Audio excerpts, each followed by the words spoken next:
Well, we all know you don't hit drives like that with a big slice, but in reality, when you're at home at the club and you see guys on the range, or when I'm here at the golf school, most of the people we see hit a weak slice. Let's talk a little bit about why they hit slices and what causes it.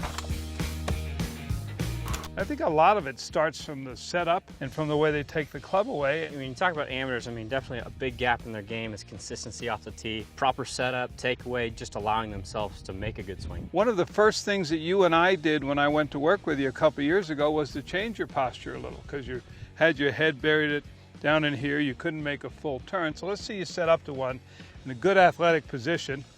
Remember, a golf swing is an athletic move. You got to be ready to respond. Yep, the setup is a key, and being a consistent driver of the golf ball, hitting a lot of fairways. So we'll see if we can clean that up a bit.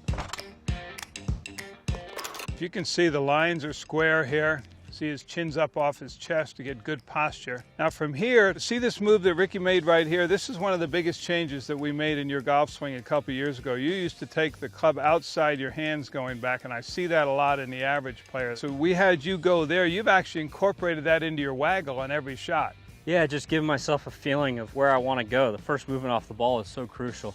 Making sure that, at times we talk about being deliberate, making sure it's the right tempo. You get too quick off the ball, and that throws off the whole swing. Well, I tell you what, tempo is so important, because the high handicaps you and I see, they swing as hard as they can just in case they hit it. They have no tempo. All right, let's go up to the top of the swing and stop, and I'll show everybody what causes the slice.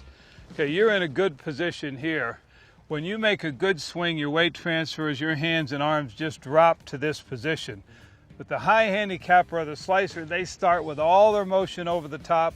Club comes down too steep and wipes across, and they've got no chance. It's going to look like a wounded flamingo coming in for a landing to the right. It has no power in it at all. Yeah, the big thing, having the lower body, that has to really drive and get everything going to create that power and get in the right position. A good thought for the average guy is, when you feel like you transfer your weight, let that right shoulder stay back a little and just feel like you're hitting the inside of that golf ball and swinging it out to the right. Remember, to get out of hitting the ball to the right, you have to swing to the right. Passing it on to me. Okay, that's good. Let's see you bomb one here. Show them how it's supposed to look. Oh yeah.